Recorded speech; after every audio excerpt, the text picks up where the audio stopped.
Assalamualaikum warahmatullahi wabarakatuh. Alhamdulillah hamdan katsiran thayyiban mubarakan fihi kama yuhibbu rabbuna wa yardah. Asyhadu an la ilaha illallah wahdahu la syarikalah wa asyhadu anna Muhammadan abduhu wa rasuluh. Wassalatu wassalamu ala Rasulillah wa ala alihi wa ashabihi wa man tabi'ahum bi ihsanin ila yaumiddin. Ya ayyuhalladzina amanu taqullaha haqqa tuqatih wa la tamutunna illa wa antum muslimun. I'lamu rahimakumullah fa inna khairal hadithi kitabullah wa khairal hadi Muhammad sallallahu alaihi wasallam. Syarrul umuri muhdatsatuha wa kullu muhdatsatin bid'ah wa kullu bid'atin dhalalah wa kullu dhalalatin finnar. Ma'asyiral muslimin, para jamaah yang dirahmati Allah Subhanahu wa taala. Alhamdulillah pada kesempatan pagi yang berbahagia ini, dengan izin dan qudrat dari Allah Subhanahu wa taala, kita dapat bertemu kembali dalam majelis ilmu. Dan pertemuan pagi hari ini di daurah ini adalah merupakan daurah yang terakhir, pertemuan yang terakhir. Bahasan yang kita akan bahas pada kesempatan pagi yang berbahagia ini adalah al-hikmatu fi da'wati ilallah, yaitu hikmah dalam berdakwah kepada Allah Subhanahu wa taala.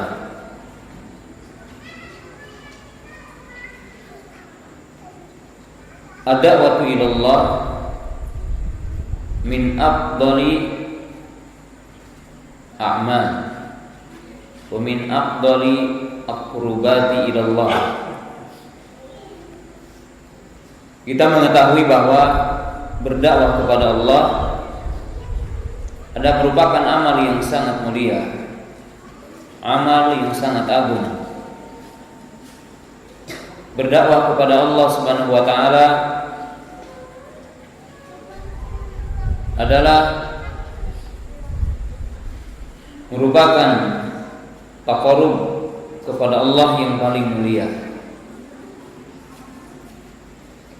Wa da'watu ilallah min khasa'is ar-rusul.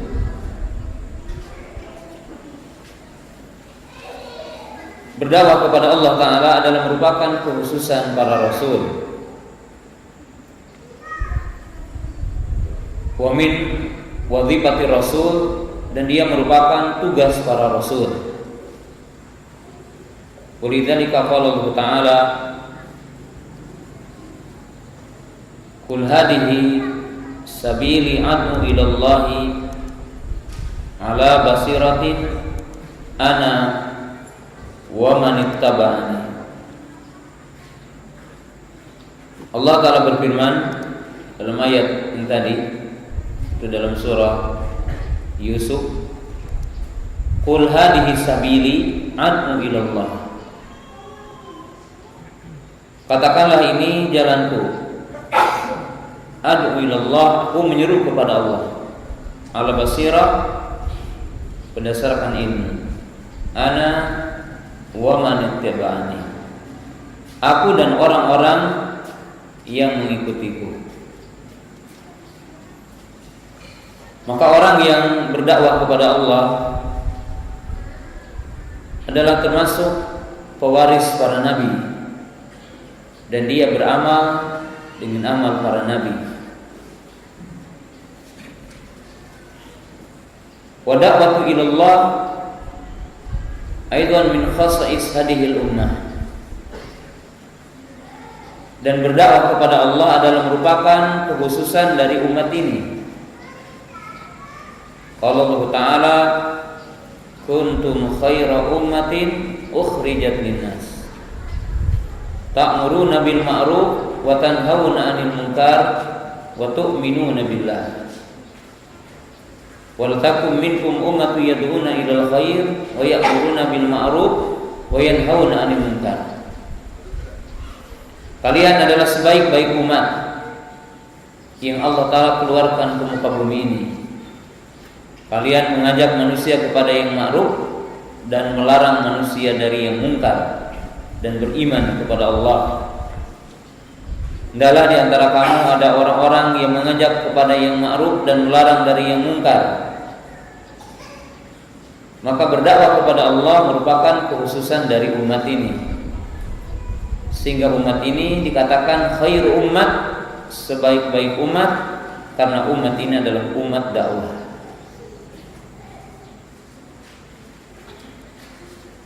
Wa da'watu ilallahi ta'ala nau'un minal jihad. Dan berdakwah kepada Allah juga merupakan bagian dari jihad. Bahkan dinamakan oleh Allah jihadul akbar, jihad yang sangat besar. Qala Allah Ta'ala walau syi'na la ba'athna likulli qaryatin nadhira wala tuti'il kafirin wajahidhum bihi jihadan kabira. Allah Ta'ala berfirman dalam ayat tersebut, kalaulah kami berkehendak maka tentulah kami akan mengutus kepada setiap kampung, kepada setiap daerah seorang pembawa peringatan. Wala tuti'il kafirin, maka janganlah kamu mentaati orang-orang kafir. Wajahidhum bihi jihadan kabira, dan jihadilah mereka dengan jihad yang besar. Tidak diragukan ayat ini, itu yang terdapat dalam surat Al-Furqan ayat 51-52. Yang dimaksud dengan jihad dalam ayat ini adalah al-jihadu bil hujjati wal barahin, al-jihadu bil Quran. Maka jihadilah mereka dengan jihad yang besar. Ayat ini turun ketika Nabi SAW sebelum hijrah, yaitu yang dinamakan dengan ayatul makiyah. Tentunya belum diwajibkan jihad dengan pedang dan tombak, belum diwajibkan jihad dengan senjata. Maka ijma para mufassir, yang dimaksud jihad di sini adalah al-jihadu bil hujjah, yaitu berjihad dengan hujjah, berjihad dengan argumentasi. Waqad qala Nabi sallallahu alaihi wasallam jahidul musyrikina bi amwalikum wa anfusikum wa alsinatikum. Dan Rasulullah sallallahu alaihi wasallam bersabda, jihadilah, itu mereka orang-orang musyrik, dengan jiwa kalian, dengan harta kalian, dan dengan lisan kalian, yaitu dengan hujjah, dengan argumentasi. Faidan ad-da'watu naw'un minal jihad, maka berdakwah adalah bagian dari jihad.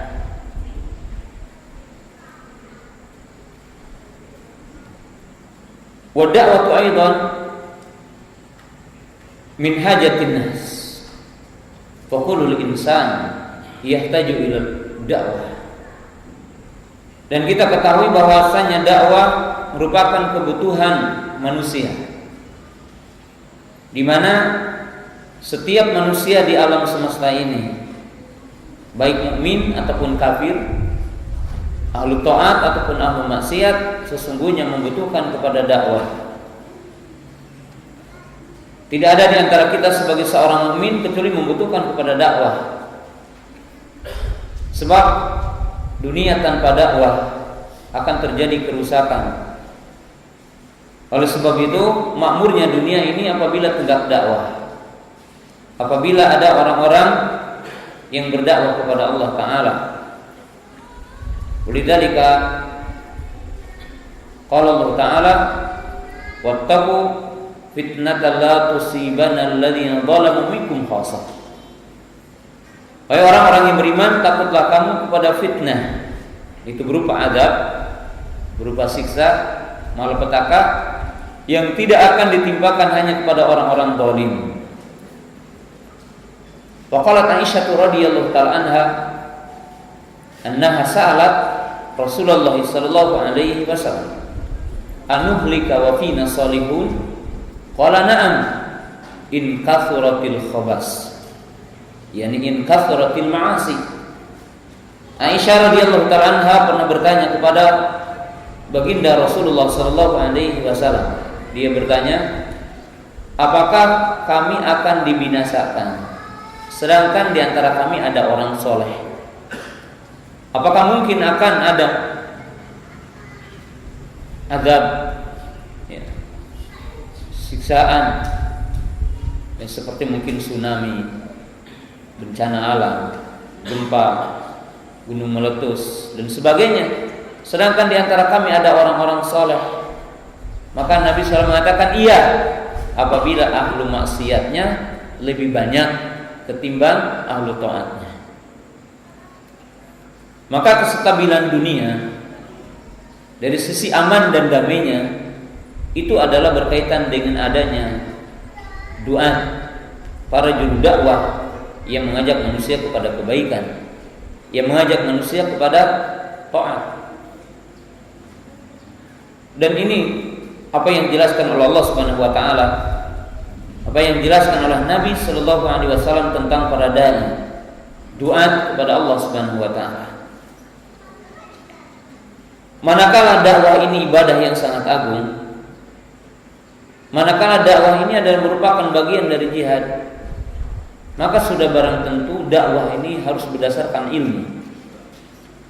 Maka sudah barang tentu dakwah ini harus berdasarkan kaidah-kaidah yang benar dalam berdakwah kepada Allah Subhanahu wa taala. Dalam menyampaikannya maka mesti dengan kaidah yang benar, dengan mengikuti sunnah Nabi sallallahu alaihi wasallam, dengan mengikuti kaifiyah yang diajarkan oleh Nabi sallallahu alaihi wasallam dalam berdakwah. Sebab jemaah yang dirahmati Allah Ta'ala, menyimpang dalam metode berdakwah juga memiliki pengaruh pada amaliyah kaum muslimin dan hakikat kaum muslimin. Maka orang yang berdakwah harus memiliki ilmu. Sehingga di dalam surat Yusuf yang tadi Allah Ta'ala berfirman dalam surat yang ke-12, Allah berfirman, "Qul hadhihi sabili ad'u ila Allah ala basir ana wa man ittaba'ani." Di mana Rasulullah sallallahu alaihi wasallam menjelaskan kepada kita bahwa berdakwah kepada Allah harus dengan basirah. Ini dalam surat Yusuf ayat 108. Qul hadhihi sabili ad'u ila Allah ala basirah ana wa man ittaba'ani wa subhanallahi wa ma ana minal musyrikin. Lihatlah di dalam ayat ini bagaimana Allah Subhanahu wa taala menjelaskan manhaj dakwah. Secara singkat dalam ayat ini menjelaskan manhaj dakwah. Bagaimana orang berdakwah. Yang pertama Allah berfirman, "Qul hadhihi sabil." Fihi dalilun anna dakwah alaniyah. Di sini menunjukkan kalau dakwah itu mesti alaniyah, terang benderang dan terang-terangan. Sebab orang yang berdakwah mengatakan ha anada, inilah aku. Qul hadhihi sabili.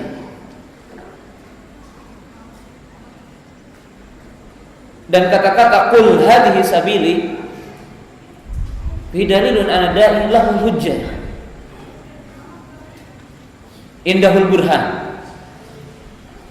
Lianna man laysa lahu burhan wa man laysa lahu hujjah la yastati an yaqul hadha sabili. Dan kata-kata qul hadhihi sabili di sini juga menunjukkan bahwa orang yang berdakwah mesti bersamanya hujjah. Mesti bersamanya argumentasi. Sebab orang yang berdakwah tidak punya argumentasi, tidak punya hujjah, tidak berdalil, dia tidak akan mampu mengatakan inilah jalan yang aku tempuh, inilah aku, inilah dakwah saya. Qala sabili ad'u ilallah. Fahada dalil ad-da'wah ila Allah, la ila nafsihi wa la ila jama'atihi wa la ila syaihihi wa inama ila al-islam ila sunnah. Di sini menunjukkan dakwah adalah menyuruh kepada Allah, menyuruh kepada Islam, menyuruh kepada sunnah, tidak kepada dirinya sendiri, tidak kepada jamaahnya, juga tidak kepada syekhnya. Fa idza kana hunaka rajulun yad'u anna salafi annahu sunni fa yufariqun nas bil asma'ir rijal wa yufariqun nas bi asma'i ustadihi aw bi asma'i masyayikhi fa fil haqiqah annahu la yad'u ila sunnah wa la yad'u ila hadad din wa annahu hizbi. Sampai ada orang yang mengklaim dia salafi ataupun sunni apabila dia berdakwah mengajak kepada syekh. Idza kana syaikhuhu syekh fulan annahu salafi. Fa idza tabayyana an hadha rajul ala syekh fulan hadha ghairu salafi. Atau orang mengatakan man ustaduka, siapa ustadmu fulan? Idan anta sururi. Idan anta hizbi. Fahadha rajul fil haqiqah la yad'u ila hadhihi sunnah. Fa fil haqiqah hadha rajul la yad'u ila hadhihi da'wah mubarakah, da'wah salafiyah wa da'wah sunnah. Wa inna ma yad'u ila hizbiyah. Hanyalah dia menyeru kepada hizbiyah. Karena Imam Malik mengatakan ahlu sunnah man laysa lahu ismun wala laqabun siwa sunnah, siwa Islam wa sunnah. Karena Imam Malik mengatakan bahwa ahli sunnah adalah mereka yang tidak punya nama, tidak punya julukan selain Islam ataupun sunnah. Undur ila qouli ta'ala ad'u ilallah, menyeru kepada Allah, Islam, sunnah. Qala ala basirah. Qala ala basirah, yani ala ilmin. Wal basirah fi da'wah takunu fi salasati umur kama qala al ulama. Dan basirah dalam berdakwah mencakup 3 unsur. Al basirah bima yad'u, al basirah fi hadil mad'u, al basirah fi asalib wa wasailid da'wah. Kita mengetahui, para ulama mengatakan basirah, bahwa orang berdakwah mesti di atas basirah, di atas ilmu. Dan yang merupakan usul berdakwah, ilmu, yang merupakan usul ilmu dalam berdakwah mencakup 3 hal. Yang pertama, basirah tentang apa yang akan didakwahkannya. An yakuna aliman bil kitabi wa sunnah. Orang yang akan berdakwah harus mengetahui Quran dan sunnah. Ma'rifat bil kitabi wa sunnah. Dia mengetahui Al-Quran dan Sunnah, memahami tentang kaidah-kaidahnya, memahami tentang cara memahaminya. Oleh sebab itu, langkah yang pertama adalah thalabul ilmi. Sedangkan yang kedua, al-basira bihalil mad'u. Dia memiliki ilmu tentang kondisi yang akan didakwahinya. Darajat orang, penyimpangannya, kondisinya harus dipahami, dan kita akan jelaskan nanti tentang masalah hikmah di sini. Sedangkan yang ketiga, basirah bi asalib wa wasail dakwah. Sedangkan yang ketiga, orang yang akan berdakwah dia mesti punya basirah, punya ilmu tentang uslub, metode berdakwahnya, cara, kaifiyah dakwah, dan memahami, memiliki pengalaman yang dalam tentang wasilah-wasilah dalam berdakwah.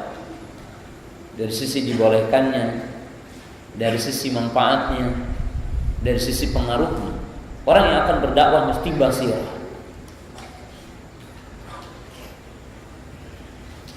Qala ana wa man ittaba'ani.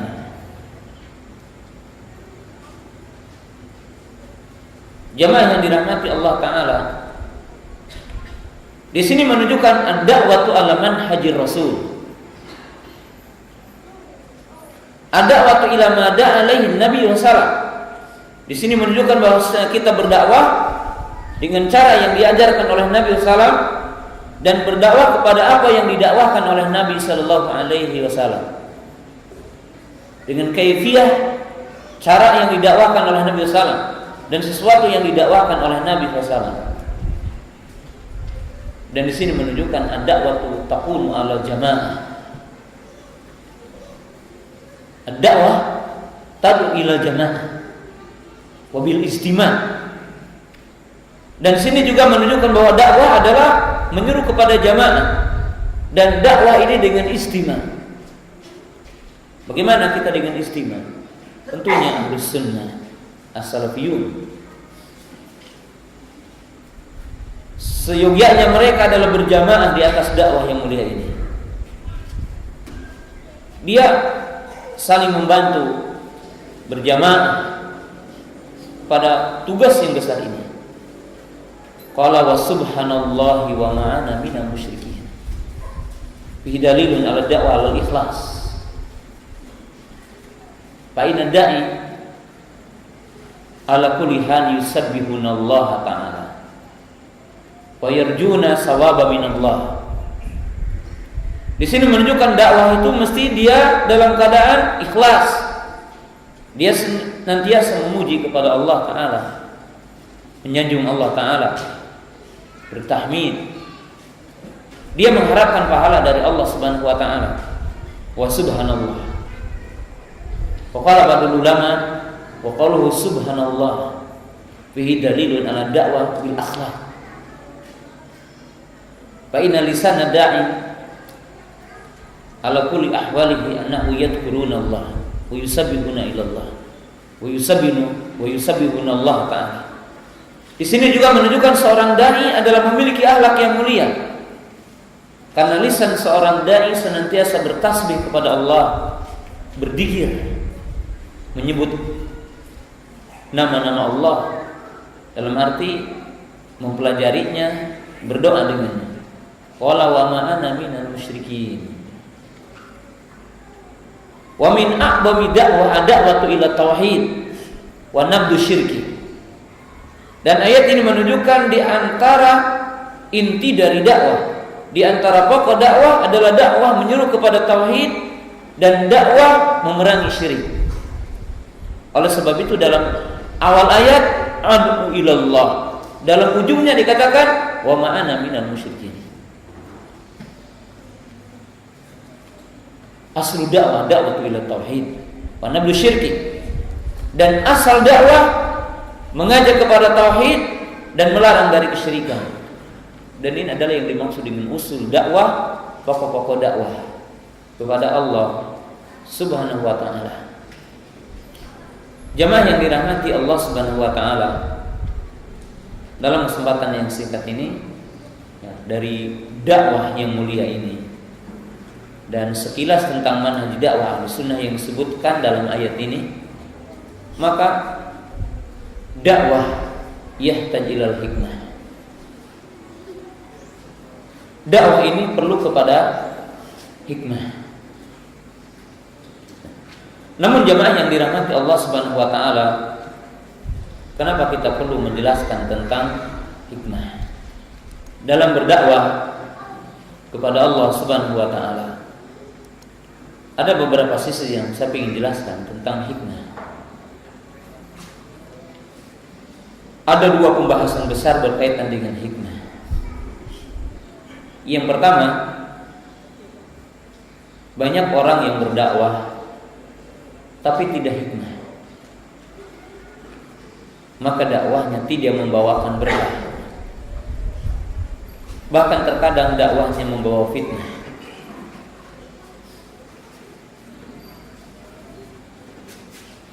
Sisi yang kedua, banyak orang yang keliru memahami hikmah dalam berdakwah, sehingga perlu kita memahami apa hikmah dalam berdakwah dan bagaimana hikmah di dalam berdakwah kepada Allah Subhanahu wa taala.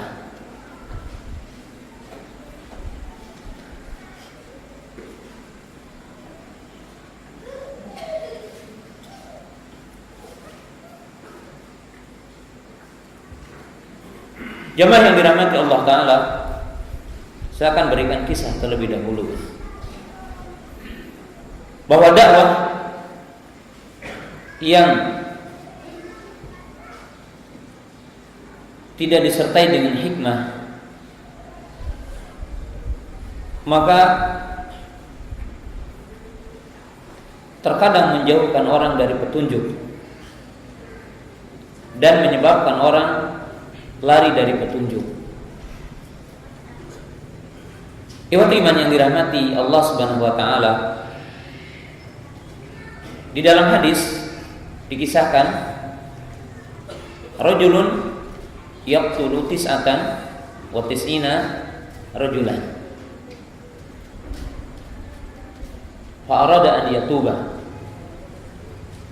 fadallahu ila rahibin faqala qad qataltu tis'atan wa tis'ina nafsan hal min taubah qala la. Dulu dikisahkan ada orang yang membunuh 99 orang. Jadi dia udah membunuh 99 orang, melakukan kemaksiatan yang sangat besar, kezaliman yang sangat besar, membunuh 99 orang. Padahal ila rahibin, maka dia ditunjukkan kepada seorang rahib. Seorang rahib ini ahlu ibadah, getol ibadahnya, tapi jahil dalam banyak hukum. Maka dia ditanya, aku telah membunuh 99 orang, apakah bagiku ada taubat? Fa'abta bihamasyati bi'atifiyatihi. Maka dia berfatwa dengan emosional, atifiyah. Dia mengatakan, mana mungkin kamu telah membunuh 99 ada taubat. Maka akhirnya si pembunuh ini membunuh si rahib ini, sehingga sempurna 100 orang. Sehingga sempurna 100 orang dia membunuh. Gimana? Faghadiba ghadban syadidan bihadal fatwa. Maka dia murka dan sangat marah dengan fatwa ini, karena dia ingin bertaubat dan ingin meninggalkan maksiat. Maka dia dikatakan tidak ada taubat bagimu, kamu celaka. Fa'ata bi ghairi ilmin, maka dia memberi fatwa dengan tanpa ilmu. Maka akhirnya dia membunuhnya dan sempurnalah 100 orang yang dibunuh oleh sang pembunuh ini. Kemudian dia ingin bertaubat kembali. Fadalahu ila a'limi ahlil ardh. Maka dia ditunjukkan kepada orang yang paling alim dari penduduk bumi. Waqala qad qataltu mi'atan nafs. Sungguh aku telah membunuh 100 orang. Fahli min taubah. Apakah bagiku ada taubat? Waqala hadal alim ma hala bainaka wa baina taubah. Tsumma qala ba'da dzalik lakin la tarji ila baladik fa inna baladaka baladus. Idhab ila baladin kada wa kada fa innaka hunaka unasun ya'buduna Allah fa'budhum ma'ah. Maka dia ditunjukkan kepada orang yang paling tahu dari penduduk bumi. Lalu dia bertanya, aku telah membunuh 100 orang dan aku ingin bertaubat. Apakah bagiku ada taubat? Maka sang alim ini tidak marah dan tidak mencerca orang ini. Kamu pembunuh, enggak. Dia mengatakan mahala bainaka wa baina taubah. Li'anna fi nafsi fihi rabbah. Karena dalam diri orang itu ada rabbah, ada keinginan untuk taubat. Keinginan yang tinggi. Maka dia berkata dengan kalimat mahala bainaka wa baina taubah. Siyasah fil qaul. Yani hikmah bil qaul. Maka dia mengucapkan kalimat yang sangat agung. Apa yang menghalangi kamu dengan taubat? Dia juga tidak mengatakan taubat saja kamu, enggak. Tapi dia mengungkapkan kalimat ma hala bainaka wa baina taubah. Apa yang menghalangi kamu dengan taubat? Tidak ada. Lalu dia memberi nasihat. Kalau kamu ingin bertaubat, jangan kembali ke negerimu. Negeri kamu adalah negeri yang jelek. Kamu tidak akan istiqomah dalam taubatmu. Pindah ke negeri anu, di sana ada orang-orang baik, maka beribadah dengan mereka. Lalu dalam kisah itu dia pergi lalu mati sebelum sampai ke tempat tujuan. Nah, lihat di iman yang dirahmati Allah Ta'ala. Yang pertama, yahkum bihamasyatihi, yahkum bi'afiyatihi. Anta nahnu qad nahkum alal ahad bi'afiyatihi bil hamasyah. Lihat dalam hadis ini bahwa orang ini menghukumi dengan kesemangatannya. Mana mungkin dia kan tidak boleh membunuh dosa besar. Iya betul. Tapi ketika ada orang mau bertaubat, dia tidak memberi jalan. Karena dia menghukum dengan atifiyah. Antum datang orang yang bekerja dalam ribawi. Udah antum hidup, antum tidak manfaat dari dulu sampai sekarang. Anak antum begini. Ketika orang itu bertanya apa hukumnya saya kerja di bank ribawi, antum katakan hidup antum tidak bermanfaat. Tubuh antum penuh dengan apa? Dengan dosa. Kenapa? Apa yang antum makan ini haram.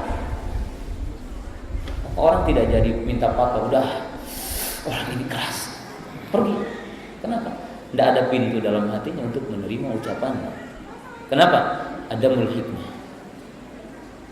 Ada hikmah. Tapi kalau antum katakan, ya selama antum hidup, antum punya keahlian, antum bisa cari harta yang lain. Antum berdoa kepada Allah, minta petunjuk agar antum dibukakan jalan yang lain untuk usaha. Maka orang akan mengatakan, masya Allah. Itu hikmah fil qaul. Punya siasat ketika orang berkata-kata. Itu beda. Nah, orang alim dia mengatakan, apa yang menghalangi kamu dengan taubat? Dia juga tidak mengatakan, sekarang kamu bertaubat. Dia juga tidak mengatakan kalimat itu. Dia berkata dengan kalimat yang lebih menyentuh. Apa yang menghalangi kamu dengan taubat? Orang kan lebih enak.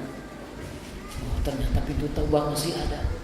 Ternyata saya bisa bertaubat. Maka orang alim itu mengatakan, ma hala bainaka wa baina taubah. Fa hadza ma yusamma indal ulama siyasatun fil qaul. Siasat ketika orang berbicara. Siasat ketika orang menyampaikan kata-kata.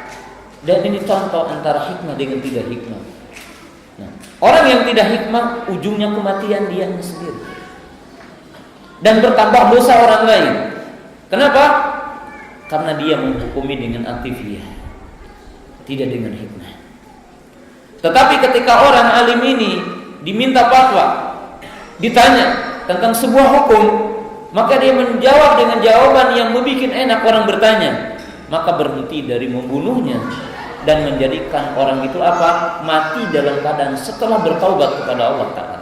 Dan ini adalah hikmah yang sangat agung dalam kisah yang sangat agung dalam hadis yang tadi. Nah, ini contoh yang pertama. Yang kedua, terkadang orang menganggap hikmah itu ucapan yang lembut, pemaaf. Maka jamaah yang dirahmati Allah Ta'ala, hikmah dalam dakwah tidak berarti kata-kata lembut semata. Hikmah di dalam dakwah tidak berarti sikap lembut, kata-kata yang lembut. Walaupun ini aslul hikmah, walaupun ini adalah asal dalam hikmah. Sebab hikmah dalam inti makna dari sekian makna yang disebutkan oleh para ulama berkumpul dalam dua hal hikmah itu. Yang pertama, al-isabah fil qawli wal fi'li. Yang dimaksud dengan hikmah dalam istilah para ulama adalah tepat dalam perbuatan dan tepat dalam ucapan. Jadi kalau orang itu berkata tepat sesuai dengan dalil, sesuai dengan keadaan, itu hikmah. Kalau orang berbuat sesuai dengan dalil, sesuai dengan keadaan yang dibutuhkan, maka dia hikmah. Dan para ulama mendefinisikan hikmah adalah wad'u syai'in fi mawdi'ihi. Hikmah adalah meletakkan sesuatu pada tempatnya. Jadi meletakkan sesuatu pada tempatnya, itu adalah hikmah. Maka hikmah dalam berdakwah ini pun tidak selamanya bersikap lembut, tidak selamanya memaafkan, tidak selamanya kata-kata lembut. Hikmah dalam berdakwah terkadang menggunakan kalimat yang lembut, terkadang bersikap lembut, memaafkan, terkadang dengan kata-kata yang keras, dengan sikap yang keras. Ini hikmah. Dan kita akan berikan contoh nanti satu persatu.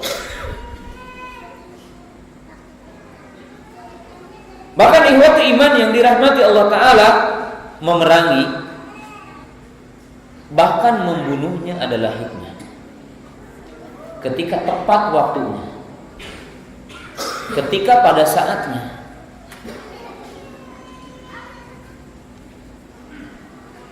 Bahkan marah sampai muka kita berubah merah ke hitam-hitaman, pada suatu ketika dia telah bersikap hikmah kalau tepat waktunya.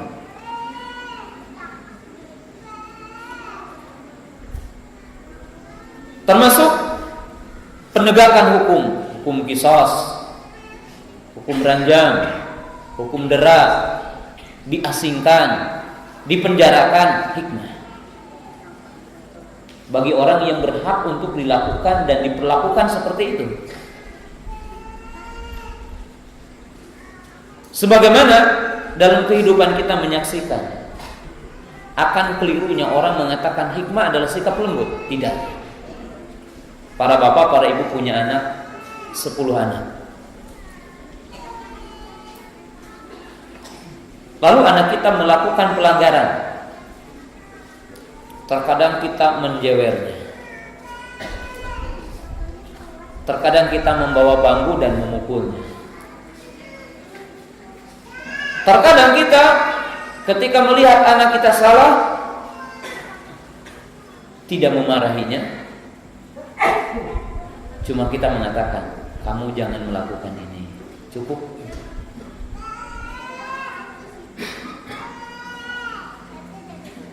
Dan kita menyaksikan dalam kehidupan kita bahwa hikmah itu bukan berarti orang melakukan apa? Sikap lembut saja. Tidak berarti hikmah adalah tidak marah, tidak keras. Bukan berarti hikmah tidak mentahdir. Bukan berarti hikmah tidak menghajar. Karena mentahdir kemudian menghajar bagian dari hikmah. Apabila tepat siapa orangnya, apabila tepat kapan waktunya, apabila tepat di mana kita melakukannya. Karena tentunya kita pun mengetahui dalam ungkapan para ulama, amaliyah para ulama, tidak setiap ahlu bid'ah disikapi dengan sikap yang sama. Tidak setiap ahlu bid'ah disikapi dengan sikap yang sama dalam waktu yang sama. Sebab kita mengetahui Nabi SAW mengajarkan kepada kita dan para ulama menjelaskan kapan, di mana, siapa kita, siapa orang yang ditahdir oleh kita. Antum thalabul ilmi umpamanya, Anda punya kedudukan di masyarakat. Mungkinkah antum mentahdir seorang mubtadi yang memiliki kedudukan di masyarakat? Tidak mungkin, karena tidak ada manfaatnya. Mungkinkah seorang mubtadi yang tidak dikenal oleh masyarakat, dia tersembunyi, kita akan ungkap-ungkap di depan orang sehingga orang pada tahu bidahnya, bahkan mungkin jadi datang yang tadinya tidak datang kepadanya. Nah, ini sebuah contoh kecil bahwa hikmah adalah melakukan satu perbuatan sebagus mungkin, setepat mungkin, diteliti maslahat dan madaratnya. Itu adalah hikmah. Hikmah adalah orang mengungkapkan satu ungkapan, orang mengungkapkan satu ucapan, maka dia meneliti redaksi akan diungkapkannya, pengaruh dari apa yang akan diungkapkannya, ketepatan kepada siapa ucapan ini dialamatkan, dengan siapa ucapan ini dialamatkan. Hadhil hikmah, maka ini adalah orang yang hikmah. Hikmah adalah gambaran orang yang melakukan satu perbuatan. Hikmah adalah gambaran seseorang yang melakukan ungkapan, mengucapkan satu ungkapan sebagus mungkin. Yang dimaksud sebagus mungkin itu adalah berkaitan dari berbagai sisi. Sisi redaksi yang dia ungkapkannya, kemudian dia meneliti tentang buah dari apa yang diungkapkannya. Kalau saya mengungkapin ungkapan ini, dia tahu apa reaksi yang akan timbul dari orang-orang yang mendengar saya, apa pengaruh kepada hati orang yang diungkapkan oleh saya perkataan ini. Oleh sebab itu, ikhwati iman yang dirahmati Allah Ta'ala, gambaran hikmah adalah orang yang ketika dia mengungkapkan itu tidak seperti seekor kuda yang pakai kacamata ke depan. Jadi dia tahunya di depan satu aja begini. Tetapi orang yang hikmah adalah orang yang ketika dia melakukan satu perbuatan atau mengungkapkan satu ungkapan, maka dia melihat dari berbagai sisi. Dia melihat dua kebaikan yang dia inginkan. Itu adalah hikmah secara makna global. Ketika dia berdakwah kepada Allah Subhanahu wa taala, itu adalah makna hikmah. Oleh sebab itu ikhwat iman yang dirahmati Allah Ta'ala, keliru kalau ada orang ini mengungkap kesesatan mubtadi, oh ini tidak hikmah dakwah, ini keliru. Kalau ada orang mengungkap ini kesesatan Khawarij, kesesatan Mu'tazilah, kesesatan Syiah, oh ini dakwahnya tidak hikmah, tidak benar. Sebab termasuk hikmah dan termasuk bagian dari hikmah adalah membantah, mengungkap kesesatan, mengungkap ahlu bid'ah, menyebutkan kesesatannya, mengungkap kesesatannya, bagian dari hikmah. Ketika dia mujadalah, ketika dia mengungkap, ketika dia membahas, bagian dari hikmah. Karena hikmah di dalam dakwah bukan semata-mata bersikap lemah lembut, tapi lemah lembut adalah bagian dari hikmah. Ketika orang tepat menggunakannya. Maka sebagai kalimat yang singkat di sini, kita lihat Al-Imam Ibnu Qayyim rahimahullahu taala menyebutkan tingkatan amar ma'ruf nahi munkar dan bagaimana orang itu hikmah dalam amar ma'ruf nahi munkar. Maka Imam Ibnu Qayyim mengatakan berdasarkan tingkatan dalam beramar ma'ruf tidak lepas dari tingkatan-tingkatan ini. Yang pertama,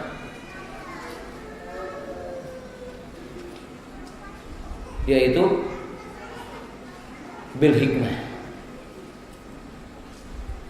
Bagaimana? Yang pertama, jika orang itu cenderung kepada kebaikan, maka cukup bagi kita itu mengasih tahu. Orang senang ibadah, ini dalilnya keutamaan sholat rawatib, keutamaan saum Senin Kamis. Orang yang cenderung kepada kebaikan, maka cukup disampaikan kebenaran, karena dia akan menerima. Orang yang agak sedikit condong kepada maksiat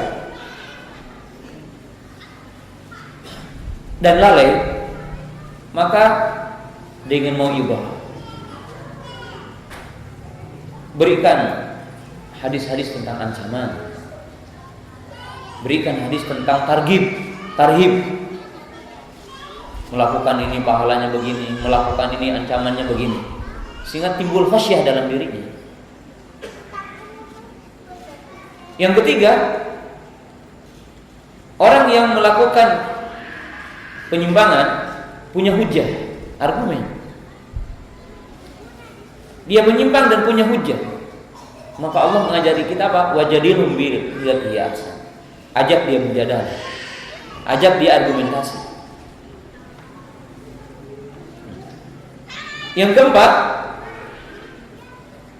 orang yang melakukan kemaksiatan, penyimpangan, dia punya kuwah, punya kekuatan, menyuruh kepada bid'ah, punya kekuatan.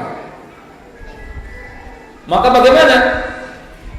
Jihadilah mereka dengan kekuatan, bisayf wasinan, perangi mereka dengan kekuatan.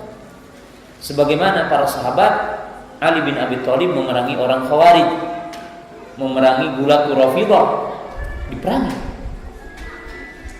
Dan ini apa? Dakwah kepada Allah Ta'ala. Jadi tidak mungkin orang disikapi dengan satu keadaan. Dan Allah Ta'ala telah menjelaskannya. Ini adalah hikmah dalam berdakwah.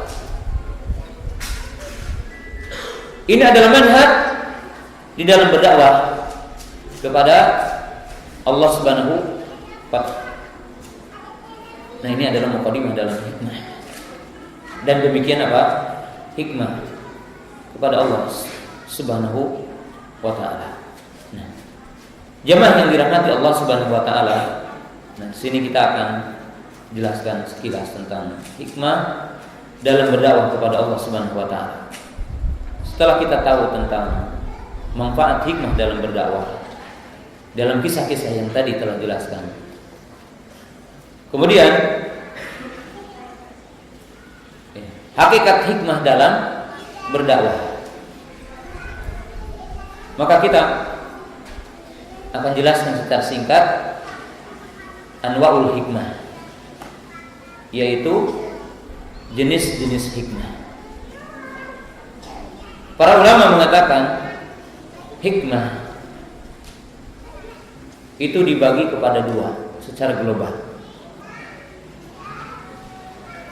Yang pertama, hikmah ilmiah nadhariyah. Yang kedua adalah hikmah amaliyah.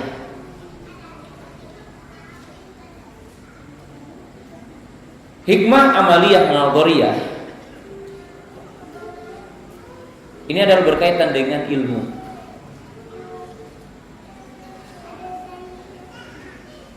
Dimaksudkan dalam hal ini bahwa seorang yang berdakwah kepada Allah, dia harus memahami bawatinul asya. Artinya hikmah dari setiap segala sesuatu. Irtibatul asya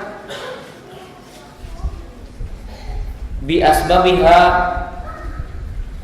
wa sababatiha, di mana seseorang mengetahui, menelaah segala sesuatu sebab akibatnya. Jamaah yang dirahmati Allah Subhanahu wa taala, orang yang memahami hikmah, di sini hikmah bukan berarti hikmah dalam makna yang tadi, tapi hikmah dari setiap perintah Allah dan hikmah setiap larangan Allah Ta'ala,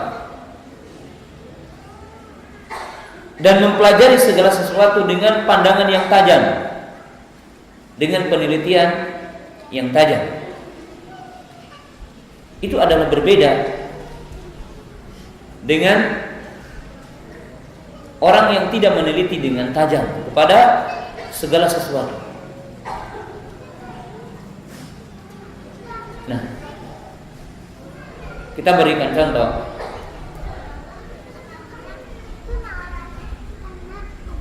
Berkaitan dengan hikmah ilmiah nadhariyah.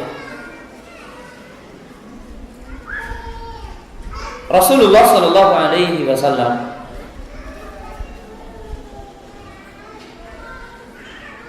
memberikan contoh yang sangat agung kepada kita tentang wajibnya seseorang menelaah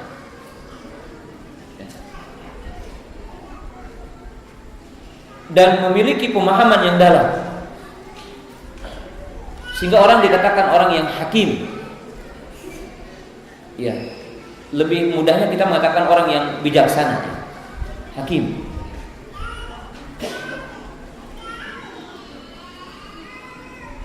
Contohnya,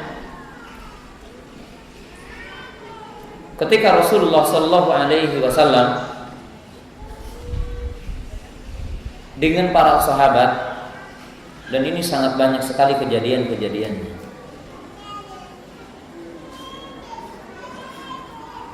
Maka Rasulullah Sallallahu Alaihi Wasallam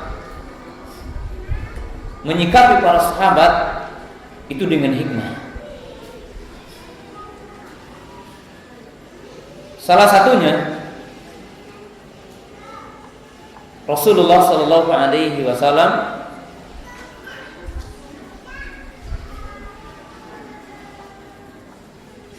berkata di depan para sahabat,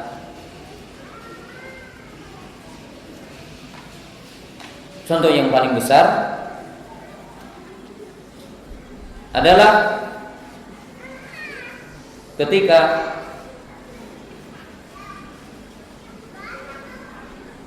sebagian di antara sahabat ridwanullahi ta'ala alaihim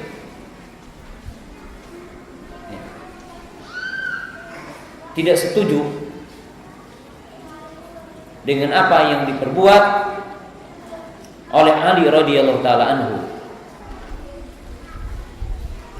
Sebagaimana saya mengisahkan kalimat yang sangat agung. Maka Rasulullah Shallallahu Alaihi Wasallam mengungkapkan satu ungkapan yang jika hadis ini disahihkan, qala man kuntu maulahu fa'ali maulahu. Rasulullah SAW mengatakan, barang siapa yang aku adalah walinya. Jadi barang siapa yang mencintaiku, maka cintailah Ali.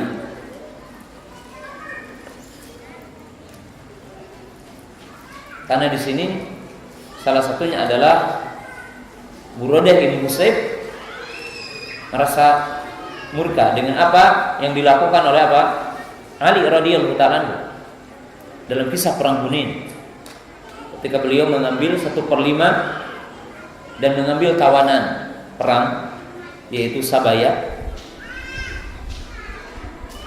dan beliau menjimatnya lalu mandi janabah setelah. Maka Rasulullah SAW mengumpulkan para sahabat dan beliau berkata dengan kata-kata yang mananya seandainya dia mengambil lebih dari apa yang diambil, maka dia lebih berhak. Dan beliau menisbatkan kepadanya, barang siapa yang mencintaiku, barang siapa yang menolongku, barang siapa yang akan membelaku, maka cintai juga Ali radhiyallahu ta'ala anhu. Maka beliau tidak murka kepada para sahabat ini, tapi beliau mengungkapkan kalimat ini yang tentunya seluruh para sahabat mencintai Nabi SAW. Dan tidak ada sahabat yang tidak mencintai Nabi SAW. Maka Nabi SAW mengikat kecintaan kepadanya dengan mewajibkan cinta kepada Ahlul Bait. Dan ini adalah siasah fil qaul. Ini siasah dalam ungkapan. Karena dia meneliti tentang segala sesuatu telah. Adapun yang kedua adalah hikmatul amaliyah. Jadi hikmah dalam beramal, dalam berbuat. Maka di sini adalah salah satunya apa? Makna yang kita tadi sebutkan, yaitu wad'u syai'in fi mawdi'ihi, yaitu meletakkan sesuatu pada tempatnya. Maka jemaah yang dirahmati Allah Subhanahu wa taala, kita lihat di sini satu contoh yang sangat agung yang dilakukan oleh Nabi sallallahu alaihi wasallam, hikmah dalam berbuat. Salah satunya beliau memendekkan sholat apabila berjamaah. Bahkan beliau memendekkan sholat lagi ketika dia mendengar anak kecil menangis. Kenapa? Karena beliau melihat apa yang akan terjadi setelahnya. Jadi apabila dia memanjangkan sholat, maka akan memberatkan ibunya, akan memberatkan bapaknya. Sholatnya tidak khusyuk dan berat bagi ibunya. Maka ketika Nabi SAW mendengar anak kecil itu menangis, maka yang tadinya punya keinginan akan memanjangkan sholatnya, maka tiba-tiba beliau memendekkan sholatnya. Kenapa ikhwati iman yang dirahmati Allah Ta'ala? Semua ini karena beliau itu meneliti sebab setelahnya, bukan sekedar melihat amalan ketika dia melakukan amalan itu, tetapi Nabi SAW menelaah, meneliti buah dari apa yang diperbuatnya. Kalau dia memanjangkan sholatnya, maka akan terdapat beberapa orang yang merasa berat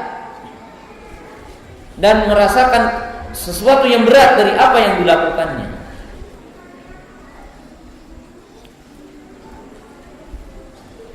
Maka beliau ingin tidak ada orang yang termadaratkan olehnya, maka dia memendekkan bacaannya. Jamaah yang dirahmati Allah Ta'ala, kita lihat, bukankah Nabi SAW diperintahkan untuk menghancurkan berhala? Bu'istu baina yaday Islam bi kasratis sana, yani bi kasri as-sana. Aku diutus dalam penghujung kiamat, artinya penghujung dunia ini, mendekat dari kiamat, untuk menghancurkan berhala. Kita tahu al-asru fil amri alal faur, asal dalam perintah bersegera.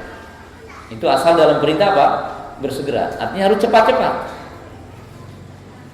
Tapi kenapa Nabi SAW menghancurkan berhala yang ada di Baitullah setelah beliau Futuh Mekah? 8 tahun setelah beliau apa?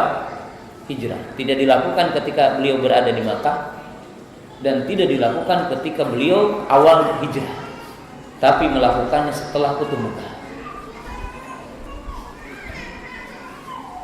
Nah, ikhwati iman yang dirahmati Allah Ta'ala, ini hikmah dari sisi amaliyah. Karena tentunya ada beberapa sisi kalau dilakukan ketika apa? Di Mekah. Mungkin akan orang mengatakan dia adalah seorang nabi yang bengis, yang keras, diktator. Itu satu sisi. Sisi yang kedua, kalau melakukan pengingkaran dengan tangan waktu itu belum punya kekuatan, maka dimungkinkan ancaman nyawa lebih besar dan para sahabat lebih akan terzalimi. Maka Nabi SAW menangguhkannya karena hikmah dalam dakwah. Ini contoh ada apa? Amaliyah. Jamaah yang dirahmati Allah Ta'ala,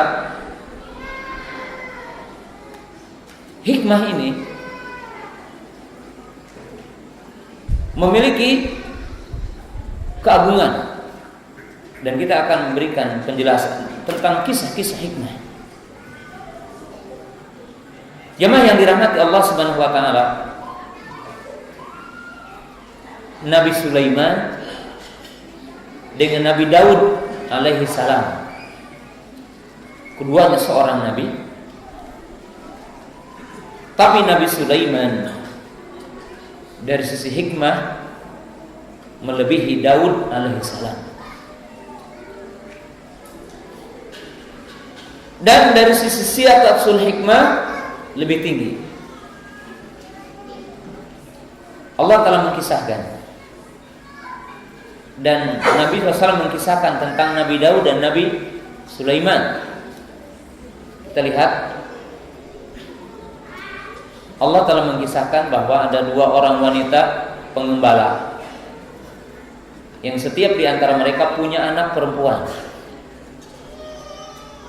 Lalu salah seorang di antara mereka diterkam serigala anaknya. Maka berseterulah 2 wanita ini untuk mengklaim anaknya yang masih hidup adalah anaknya dia.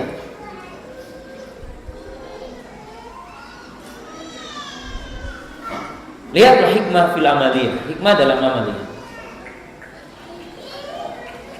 Maka Daud alaihi salam, dia cuma melihat anak ini dari sisi umurnya. Lalu dia melihat 2 wanita ini. Maka dia mengukur kemana yang lebih dekat. Lalu dia beristimbat untuk sipulannya, karena diukur dari sisi umur. Dimungkinkan dekat untuk sipulan. Tetapi Sulaiman alaihissalam punya nadhariyah qawiyah, punya nadhar yang qawi. Maka dia mengatakan, hati sikin, berikan kepadaku pisau. aku akan belah anak ini bagi dua biar aman.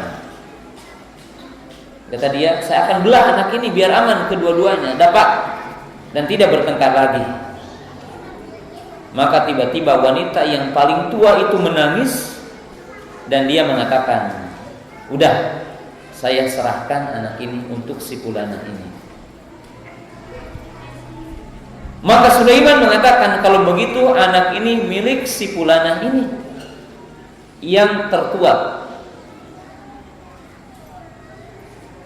Dia menghukumi bi amaratiha, dengan amarah, bidikkah. Dia menghukumi dengan cara yang sangat seksama, dengan cara yang sangat dalam.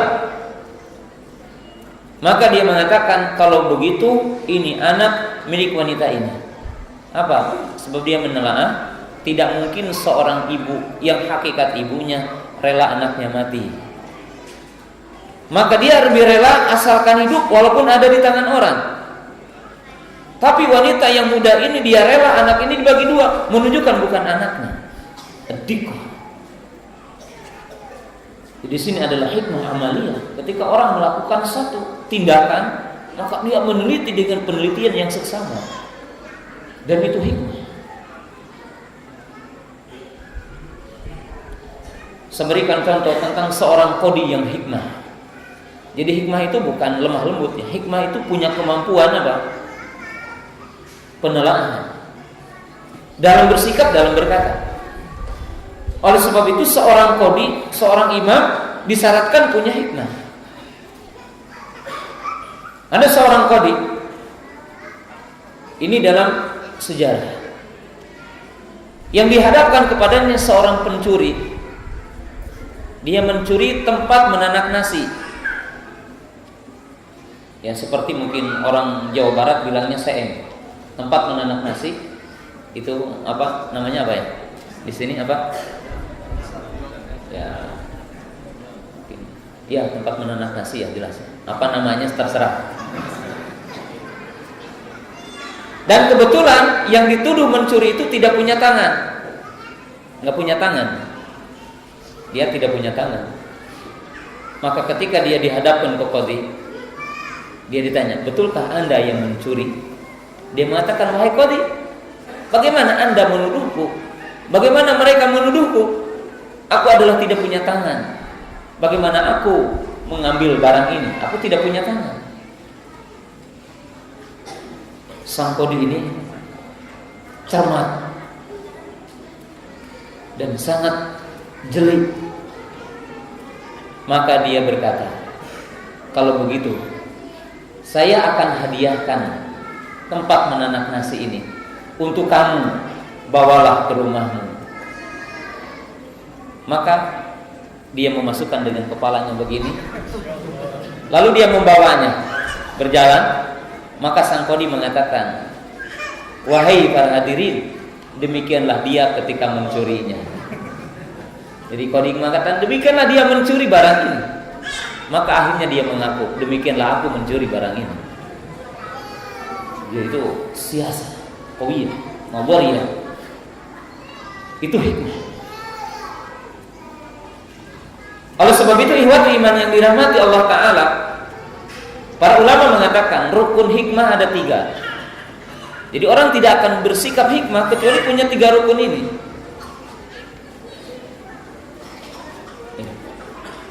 Yang pertama adalah ilmu. Jadi tidak mungkin orang itu punya hikmah kalau tidak berilmu. Maka dalam sekian ayat ketika Allah Ta'ala menyebutkan hikmah adalah berkaitan dengan ilmu. Jadi arkanul hikmah adalah ilmu.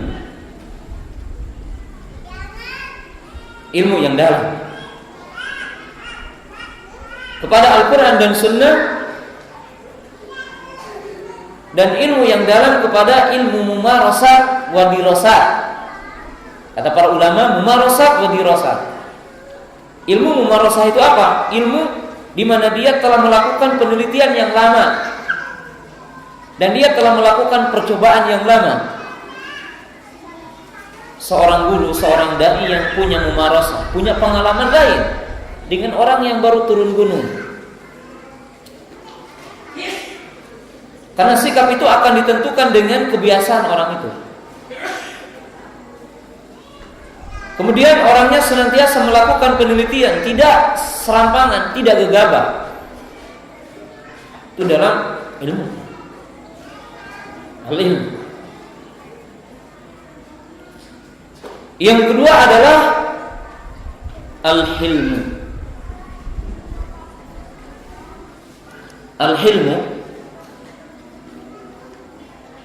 dikatakan oleh para ulama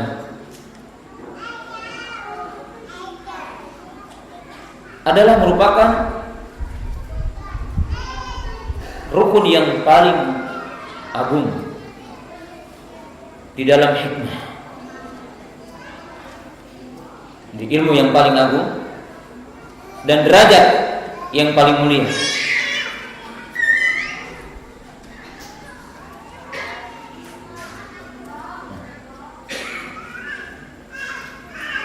Al-hilmu itu sifat yang terpuji dari dua sifat yang tercela. Itu apa? Al-balid. Balid itu orang yang tak peduli. Balid itu seperti orang yang tidak punya emosi. Artinya orang yang ketika ada maksiat, ada ini, ya biasa sih. Istrinya dipegang orang juga santai aja.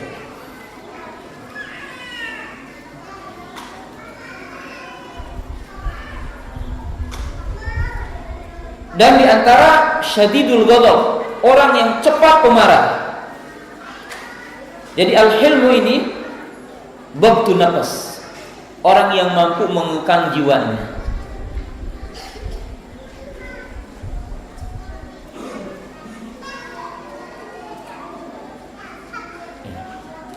Tidak dayus, tidak emosional, tapi pertengahan. Itu namanya al-hilm.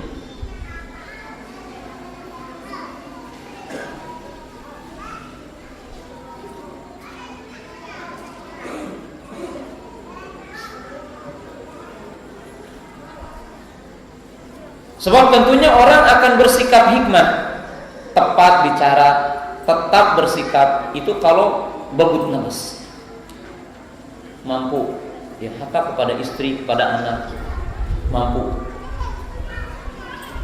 mengarahkan jiwanya kepada yang lebih tepat untuk berkata, untuk beramal. Yang ketiga adalah al-anah.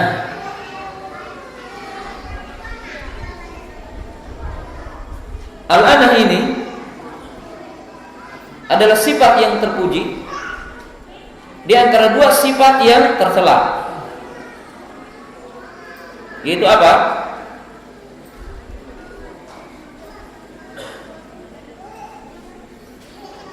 Lambat, tercela. At-ta'ajjul, tercela, tergesa-gesa. Jadi ana ini sifat terpuji dari dua sifat yang tercela. Yaitu apa? Antara sikap terburu-buru dengan sikap santai. Sikap apa? Sikap lambat. Oleh sebab itu, orang tidak akan berkata tepat, bersikap tepat kalau tidak punya sifat ana. Tergesa-gesa, terlambat, apa tercela. Kemudian taswib itu nanti kalau bersikap. Nah sekarang umpamanya ikhwati iman yang dirahmati Allah Ta'ala, ada gejolak, kita beri contoh, oh nanti ajalah keburu besar kan gitu. Tapi orang juga ketika ada gejolak tanpa dipikir, tanpa menelaah apa sebabnya, kemudian siapa, lalu dia melakukan sikap, ketika ada kejadian langsung dia melakukan sikap, juga akan celaka dengan sebab tanpa penelaahan. Maka ikhwati iman yang dirahmati Allah Subhanahu wa taala, Para ulama mengatakan rukun hikmah ada 3. Al-ilmu, wal-hilmu, wal-anatu. Sehingga orang ini akan memiliki sikap hikmah di dalam berdakwah kepada Allah Subhanahu wa taala, dan majalnya sangat luas sekali. Iman yang dirahmati Allah Subhanahu wa taala. Sebagai poin yang terakhir, karena waktunya tinggal setengah jam lagi untuk materi, sesisanya untuk pertanyaan. Maka saya ingin menjelaskan mawaqif hikmah min siratin Nabi sallallahu alaihi wasallam, yaitu tentang contoh-contoh dan sikap Rasul dalam hikmah. Hal ini kita akan contohkan dari berbagai sisi.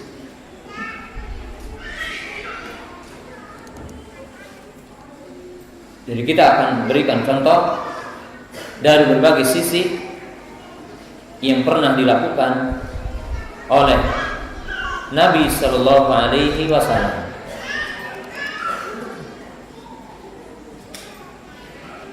Jamaah yang dirahmati Allah Subhanahu Wa Taala, kita akan berikan contoh hikmah Rasul firifki walin wal afwi.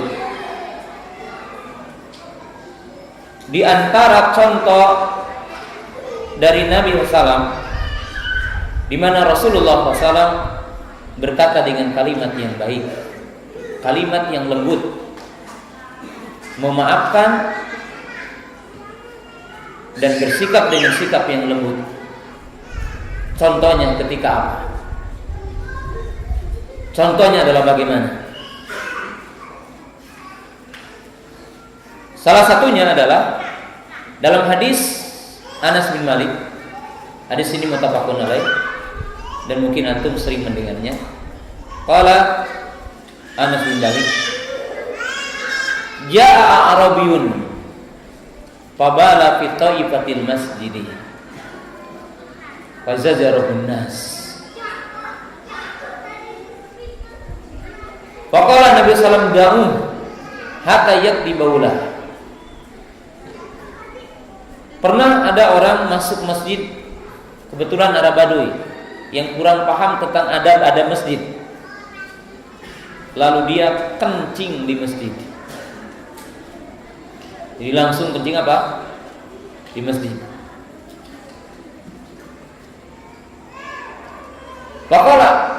Maka orang-orang menghardiknya, memburuknya,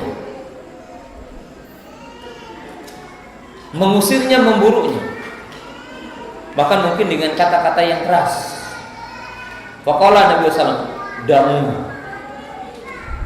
Maka Nabi SAW mengatakan, biarkan dia sehingga selesai kencingnya.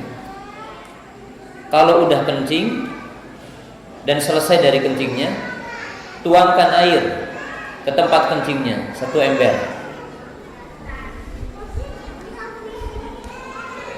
Selesai kencing orang itu, maka Nabi SAW mengatakan, ya fulan, inna hadal masjidi la tasluh fihi qadarat wala najasah. Wahai fulan, sesungguhnya masjid ini tidak layak untuk kotoran dan najis. Hanyalah masjid itu untuk sholat, untuk ta'lim, untuk zikir. Faqala hadar rajul, Allahumma arhamni warham Muhammadan wala tarham ma'ana ahada. Maka setelah Nabi SAW mengucapkan kalimat yang tadi, maka Arab Badui ini berkata, ya Allah, rahmati aku, rahmati Muhammad, tapi yang galak-galak tadi jangan dirahmati. Rahmati kami saja berdua.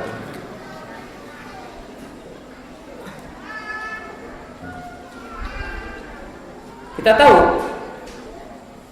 kencing di masjid ini dosa dan tidak boleh, najis. Para sahabat keras mengingkarinya, karena tentunya ini maksiat. Tapi Nabi SAW mengatakan, biarkan dulu selesai kencingnya, jangan diburu katanya. Nah, jamaah yang dirahmati Allah Taala, Nabi SAW di sini menggabungkan dua sikap hikmah, hikmah fil qaul wal hikmah fil amaliyah. Di sini beliau memberikan contoh hikmah dalam dua perkara. Pertama, hikmah dalam ucapan. Dia tidak mengatakan dasar kamu orang kampung tidak tahu tentang adab masjid, kamu kencing di masjid. Dia tidak mengatakan kalimat itu. Tapi dia menepuk punggung orang itu, wahai fulan, masjid tidak layak untuk kotoran dan najis. Masjid untuk sholat, untuk ibadah, untuk taklim, untuk zikir. Maka ucapannya indah. Hikmah.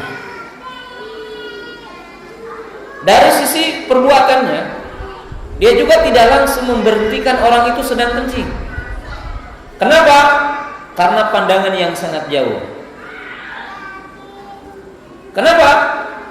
Mendatangkan maslahat, menolak madarat. Orang yang sedang kencing diberhentikan bagaimana? Antum sedang kencing diberhentikan sakit. Maka menolak madarat agar orang itu tidak sakit. Yang kedua, kalau orang sedang kencing dikagetin, kencingnya akan kemana-mana, sehingga untuk membersihkannya perlu air yang banyak. Tapi kalau kencingnya satu tempat, hanya sedikit air yang dibutuhkan. Hikmah nadhariyah yang ba'idah, pandangan yang sangat jauh. Dimungkinkan juga kencingnya akan ke celananya, ke badannya, memerlukan air yang banyak. Tapi manakala kencingnya kepada satu tempat, tidak dikagetkan, masalahnya banyak. Kemudian dari ungkapan yang baik datang ungkapan yang baik. Dia berdoa, ya Allah rahmati Muhammad dan rahmati aku. Cuma yang tadi galak-galak jangan. Lihat, irham man fil ardi yarhamukum man fis sama. Rahmati yang di bumi, maka akan merahmati kalian yang di langit, para malaikat dan Allah yang di atas langit. Ini keindahan. Nabi memberikan contoh fil qaul wal amal. Bahkan ada yang lebih dahsyat. Ketika Nabi SAW duduk bersama para sahabat, faja'a rajulun zani, maka datanglah seorang tukang pezina. Dia berkata sambil berdiri, wahai Muhammad, saya ingin masuk Islam, tapi jangan dilarang aku berzina. Datang di depan Nabi SAW, aku masuk Islam, tapi jangan dilarang aku berzina. Maka para sahabat, jangan kamu berkata seperti itu, ini di depan Rasulullah SAW. Para sahabat marah dan berkata keras. Kalau mah, diam. Biarkan dia menghadapku. Dipanggil orang itu. Maka Nabi SAW mengatakan, boleh kamu masuk Islam dan boleh kamu berzina, tapi saya ingin dialog dulu dengan kamu. Jadi Nabi SAW mengatakan, ya tidak apa-apa kamu masuk Islam dan kamu tetap berzina, cuma saya ingin ngomong dulu sama kamu, dialog dengan kata-kata yang baik. Maka Nabi SAW mengatakan, kamu masih punya ibu? Iya. Saya ingin tanya, bagaimana pendapatmu jika ada seseorang yang menzinahi ibumu? Dia katakan, saya marah terhadapnya, bahkan mungkin saya akan membunuhnya. Maka kata Nabi sallallahu alaihi wasallam, demikian juga orang lain. Jika ada ibunya yang dizinahi oleh orang lain, dia akan marah, seperti kamu juga marah. Lalu dia mengatakan, kamu punya bibi? Iya, saya masih punya bibi. Bagaimana kalau bibi kamu ada yang dizinahi oleh orang lain? Kamu marah? Marah. Ya demikian juga orang lain kepada kamu. Kamu punya adik?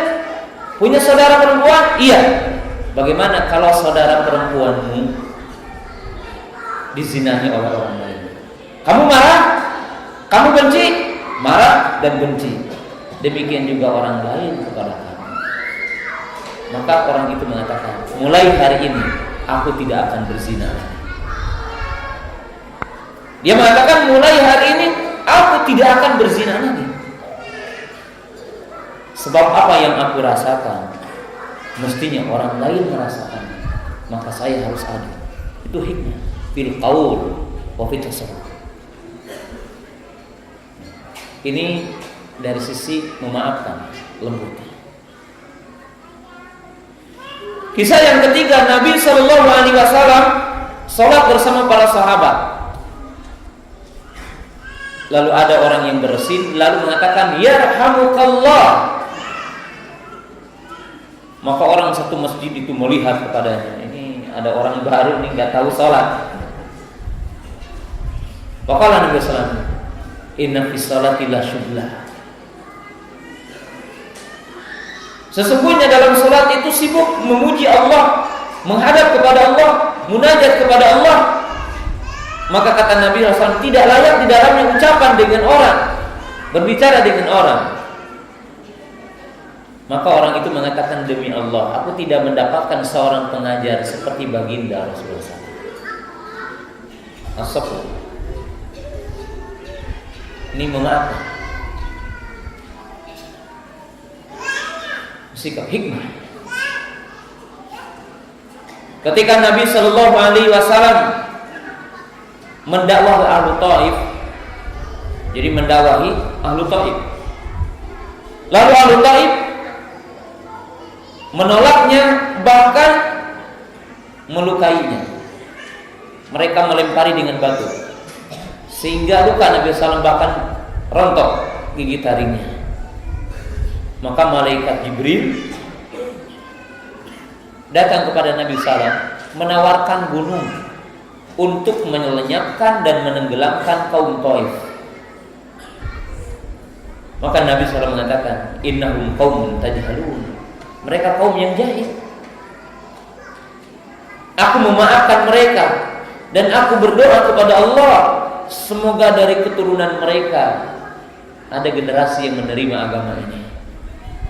Dan betul sekali, Allah Ta'ala memunculkan generasi yang menolong agama ini dari Abu Taif.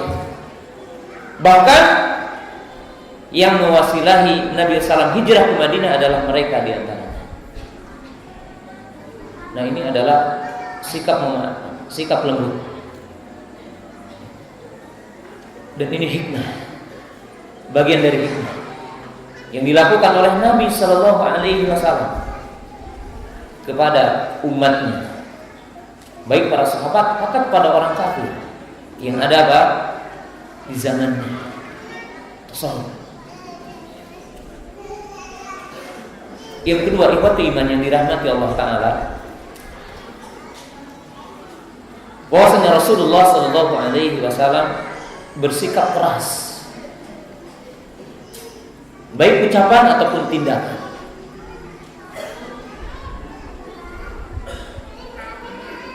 Saya berikan beberapa contoh yang pernah ada di dalam sejarah dan ditulis dalam hadis-hadis yang sahih. Jamaah yang dirahmati Allah Subhanahu wa Ta'ala, kita lihat, ra'a Nabi sallallahu alaihi wasallam nukhamatan fi jiradil masjid, fatalawana wajhuhu fahakkahu biyadihi. Nabi SAW pernah melihat ada dahak di tembok masjid. Maka para sahabat melihat wajah Nabi SAW berubah, marah.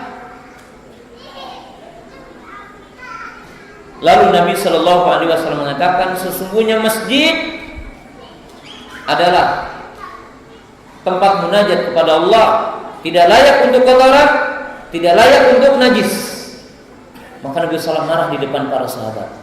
Lalu beliau mempraktekkan dengan dirinya sendiri, membersihkan dengan tangannya. Jadi ketika melihat kemungkaran, kenapa? Sebab ini di depan para sahabat yang udah lama masuk Islam, dia layak marah ketika melihat sebuah kesalahan dan kemungkaran di depannya. Dan ini hikmah.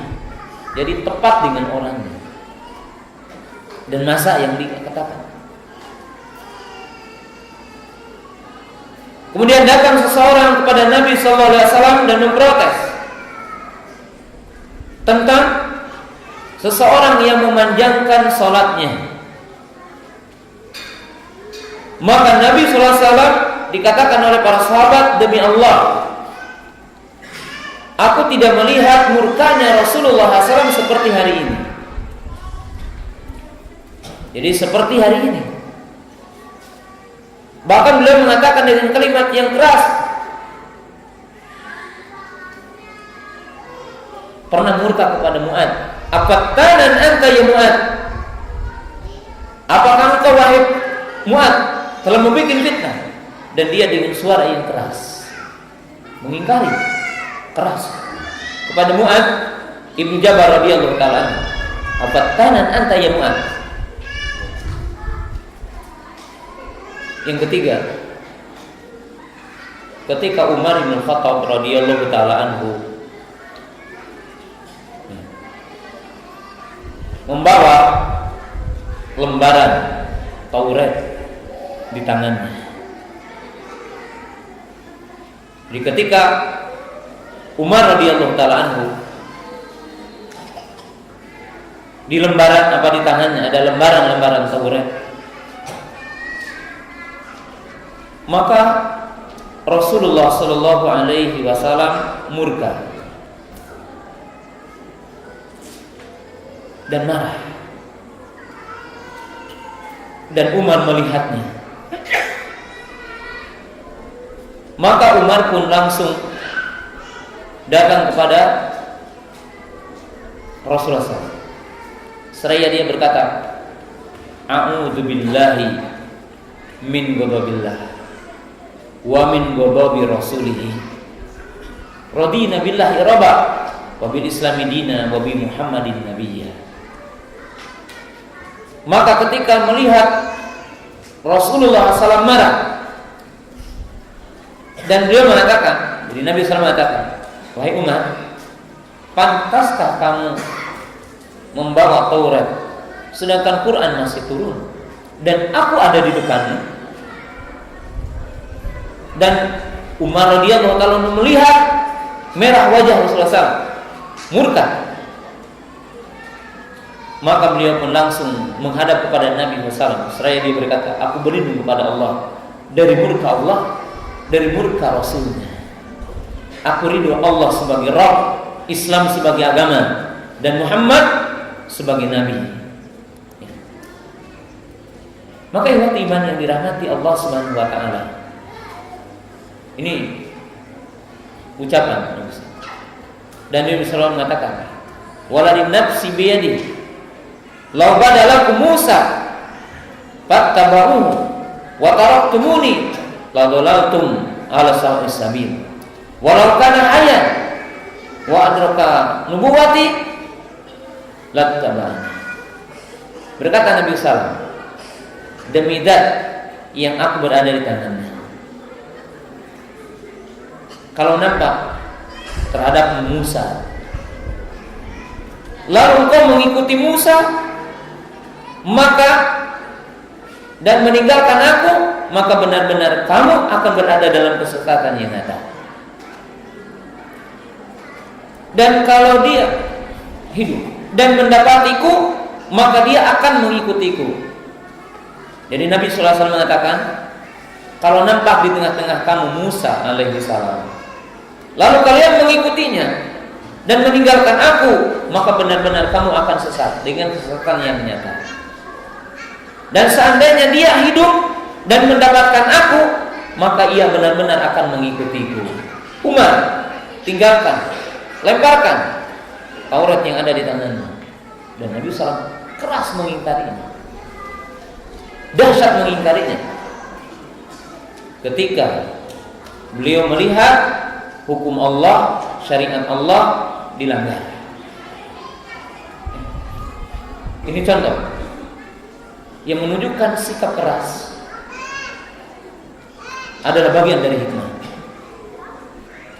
Bahkan lihatlah ikhwati iman yang dirahmati Allah Ta'ala, Nabi SAW mengajarkan tentang hikmah, tapi keras,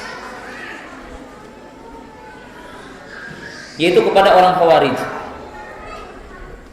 Nabi SAW mengatakan, idza laqaitumuhum faqtuluhum haitsu wajadtumuhum wa idza laqaituhum laqataltuhum qatlan adil. Wahai umatku, wahai para sahabatku, kalau kalian bertemu dengan orang Khawarij, perangi mereka di mana saja kamu mendapatkannya. Dan kalau aku mendapatkan mereka, orang Khawarij ini, maka aku benar-benar akan memerangi mereka seperti diperanginya kaum Ad. Dan Nabi SAW berbicara dengan suara yang keras. Jadi di sini menunjukkan memerangi orang Khawarij diperangi dengan senjata termasuk hikmah. Apabila dalam tempatnya, apabila oleh iman yang melakukannya. Dan ini waktu iman yang dirahmati Allah Ta'ala. Contoh bersikap keras di dalam tempatnya, dan itu adalah apa? Hikmah yang diajarkan oleh Nabi SAW kepada kita. Terkadang Nabi SAW memaafkan, berkata lembut ketika dalam tempatnya, maka itu adalah hikmah. Dan terkadang Nabi SAW bersikap keras, bahkan memeranginya ketika itu adalah dalam tempatnya, ketika tepat waktunya, tepat sasarannya, maka Nabi SAW melakukan hal itu. Nah, jamaah yang dirahmati Allah Subhanahu wa Ta'ala, kita lihat contoh sahabat Abdullah bin Abbas radhiyallahu ta'ala anhu memberi contoh pada kita semua tentang hikmah dalam berdakwah. Ketika Abdullah bin Abbas mengkisahkan tentang haji tamattu,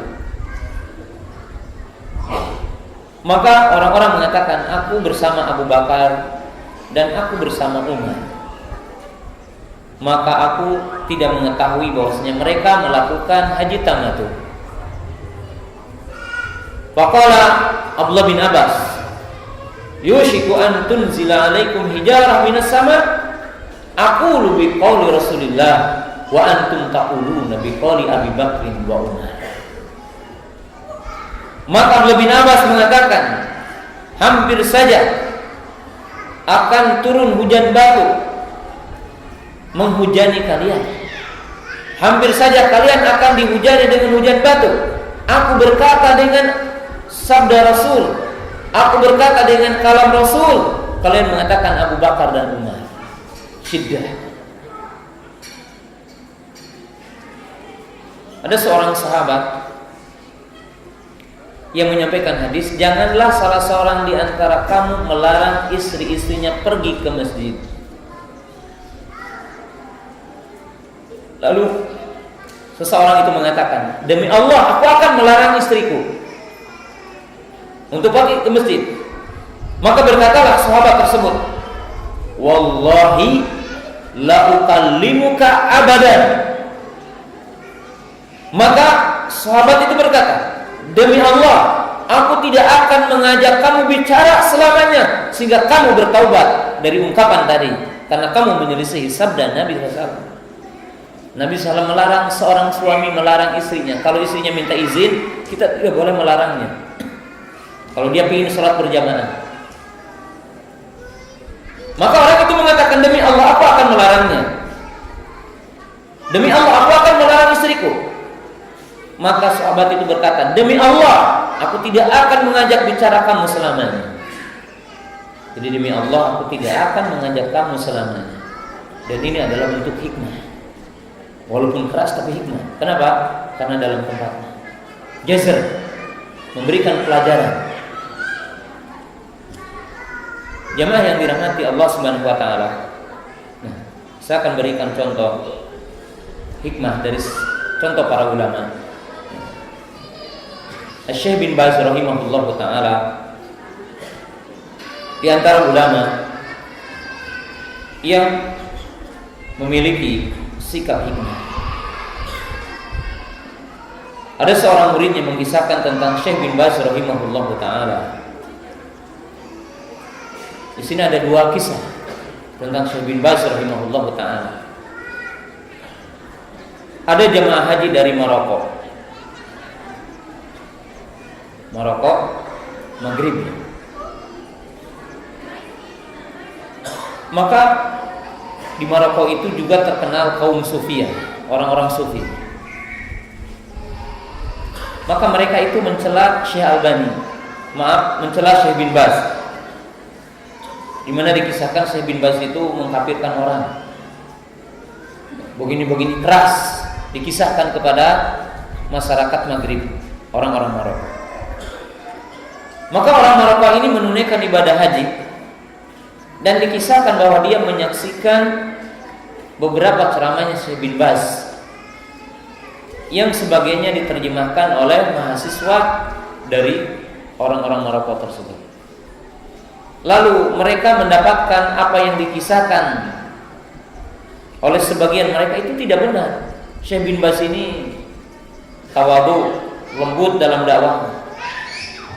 Maka dia datang kepada Syekh bin Baz dan dia menyampaikan kalimat kepada Syekh bin Baz, "Wahai Syekh, aku ingin meminta maaf kepadamu. Saya meminta keriduanmu karena aku sebelum datang ke sini bahwa aku menyangka bahwa engkau ini keras, suka mengkafirkan ini dengan itu. Maka aku ingin meminta maaf kepadamu atas sikapku ini dulu." Maka Syekh bin Baz mengatakan, "Demi Allah, aku telah memaafkan kamu sebelum kamu datang ke sini." Maka terharu ya orang ini dengan sikap kelembutan dan hikmah. Dikisahkan ada seorang dosen di Madinah, di Jami'ah, yang mana pada waktu itu ketika Jami'ah Munawarah itu didirikan, dan di situ berkumpul Syekh Albani, Syekh bin Baz, Imam Syangkiti, dan para ulama besar. Termasuk ada dosen qiraah dari Mesir yang kebetulan muta'assir bis sufi. Lalu dia bersumpah ketika apa? Ketika dia ngajar bersumpah dengan selain nama Allah. Ya mungkin kalimat keceplosan atau apa. Maka tiba-tiba ada muridnya yang menegur dia. Lalu dia membacakan hadis, "Man halafa bi ghairillahi faqad asyraka." Barang siapa yang bersumpah dengan selain nama Allah maka dia telah musyrik.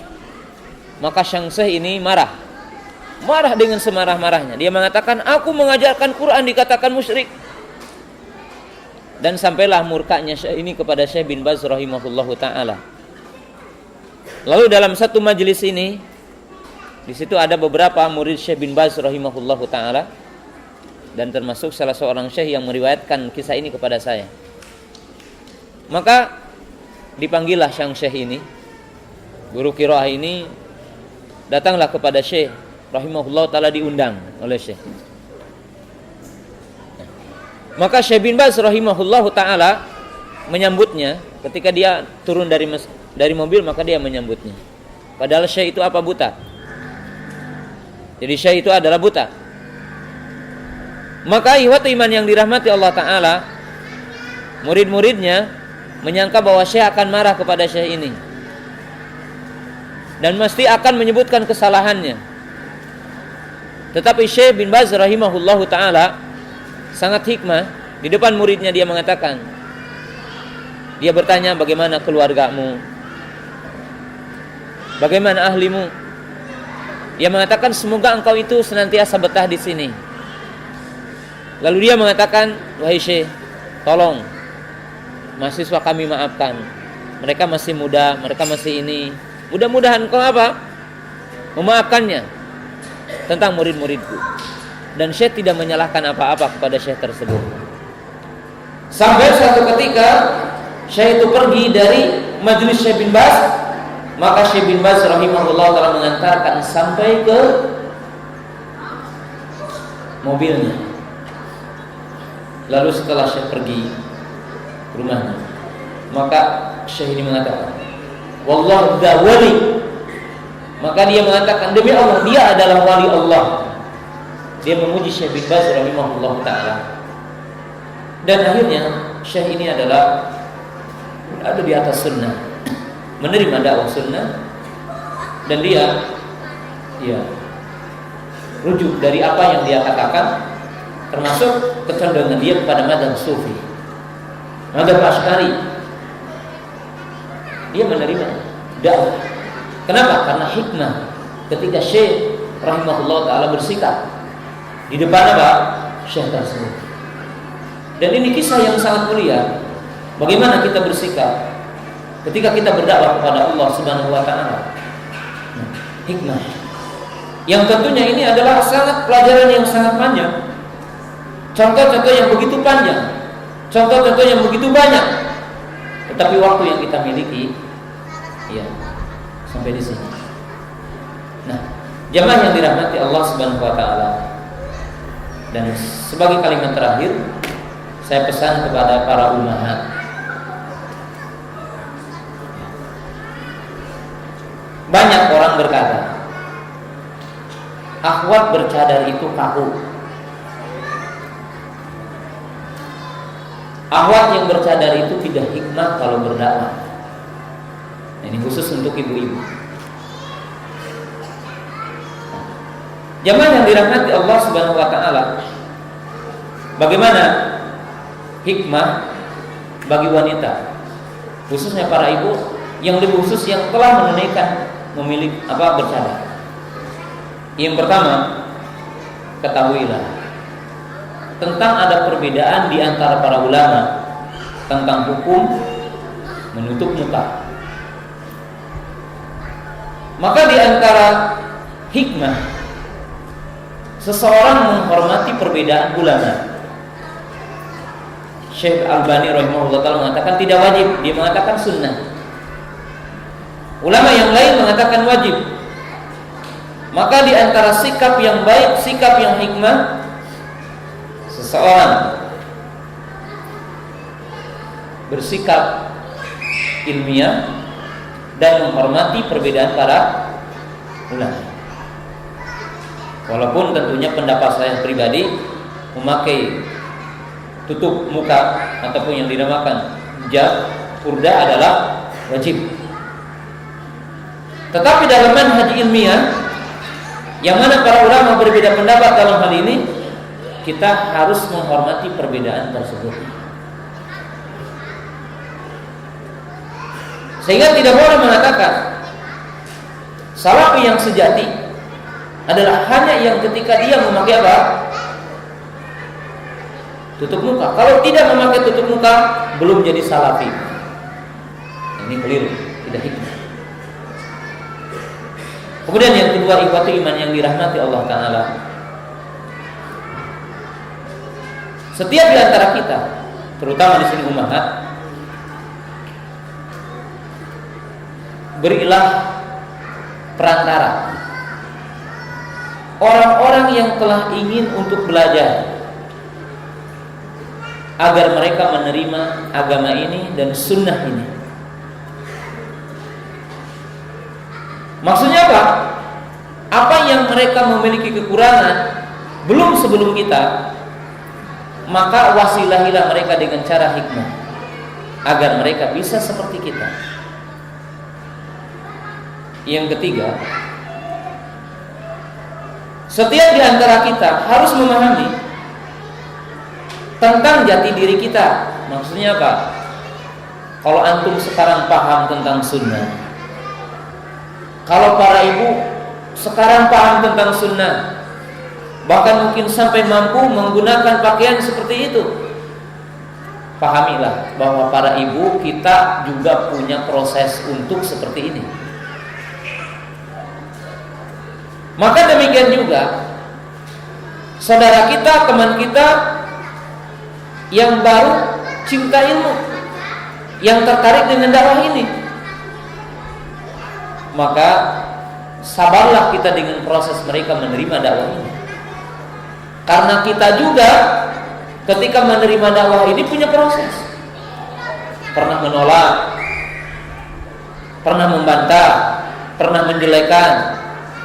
Maka kita pun harus ingat orang lain.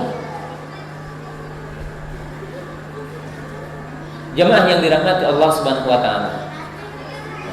Salah satu poin yang sangat penting, bahwa kebenaran, hak harus diwasilahi dengan akhlak yang mulia. Jangan sampai para ibu, ketika saudara kita kumpul dengan ahlu bid'ah, mereka merasa nyaman. Kenapa? Ketika ketemu bahasa satul wajhi, wajahnya ceria. Ketika ketemu mereka menyapanya. Ketika mereka bertemu, mereka bertanya. Sementara ketika mereka berkumpul dengan kita, maka mereka tidak pernah mendapatkan kenyamanan. Kenapa? Karena terkadang para ibu kumpul hanya dengan orang yang sudah lama. Kalau ada orang baru ngaji, dibiarin jauh. Maka yang iman yang dirahmati Allah Ta'ala, tidaklah di antara hikmah bahwa Nabi SAW dalam perang Hunain memberikan ghanimah kepada orang yang baru masuk Islam, dan memberikan ghanimah kepada orang-orang tertentu, dan tidak memberi kepada orang-orang muhajir dan ansar yang udah lama masuk Islam. Kenapa? Ada dua hikmah. Hikmah yang pertama, menguji keimanan yang telah lama beriman. Apakah mereka karena ghanimah berperang? Yang kedua, menunjukkan bahwa orang Islam itu rahmah, kasih sayang, di mana memberikan hadiah lebih kepada orang yang baru masuk Islam. Ghanimah. Maka demikian ihwati iman yang dirahmati Allah Ta'ala, semestinya kita, antum, para ibu, orang yang baru ketemu dengan kita harus dilebihkan ketimbang orang yang telah lama. Karena ini adalah hikmah. Ini bagian dari apa? Dari hikmah. Karena ihwati iman yang dirahmati Allah Ta'ala, kita lihat dalam kisah Sumamah ibnu Sal radhiyallahu ta'ala anhu masuk Islam, dan beliau diikat di masjid. Apakah sampai kepadanya kata-kata? Tidak. Apakah pernah langsung dia ditawarkan masuk Islam atau kamu dibunuh? Enggak. Enggak pernah dikasih tawaran itu Sumamah ibnu Sal, cuma diikat di masjid. Lalu kenapa dia masuk Islam? Dia melihat penghormatan para sahabat kepada Nabi SAW. Dia melihat bagaimana Nabi SAW diikuti dalam sholat, bagaimana ketaatan para sahabat tidak pernah ada yang mendahului Nabi SAW dalam gerakan sholat. Dan dia mengatakan, aku telah tahu Parsi dan Rum, dan bagaimana para tentaranya yang dikomando oleh seorang panglimanya, tapi tidak serapi seperti dalam sholat ini, dan tidak seperti penghormatan para sahabat kepada Nabi SAW. Walaupun orang-orang Parsi, orang Rum mengagungkan rajanya, tapi tidak seperti penghormatan ini. Apa yang didapatkan oleh Sumamah ibnu Sal? Nabi SAW dengan para sahabat duduk senderan punggung para sahabat dengan punggung Rasul, adu punggung, dan saling bersenderan, dan para sahabat berada dalam satu lingkungan, dan didapatkan makan dalam satu nampan. Seorang presidennya makan dengan satu nampan dengan para sahabat, lalu mereka saling ketemu tangan dengan tangan mereka.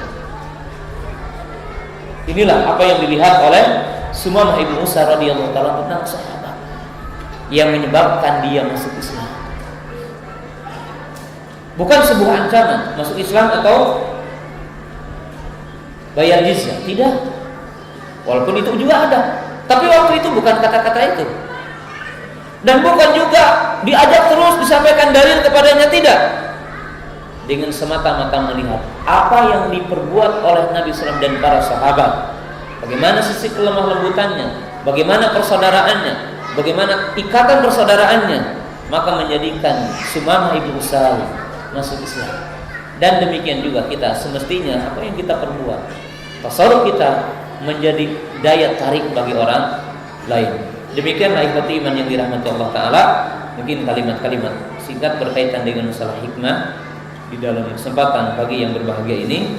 Walaupun tentunya yang berkaitan dengan hikmah adalah sangat panjang lebar, jadi kita bahas tapi cukup di sana.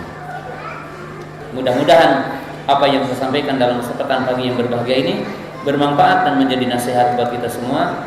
Mudah-mudahan Allah Ta'ala memberikan barokah fadilah pada daurah ini dan mudah-mudahan bermanfaat. Subhanakallahumma wa bihamdika asyhadu an la ilaha illa anta astaghfiruka wa atubu ilaik. Assalamualaikum warahmatullahi wabarakatuh.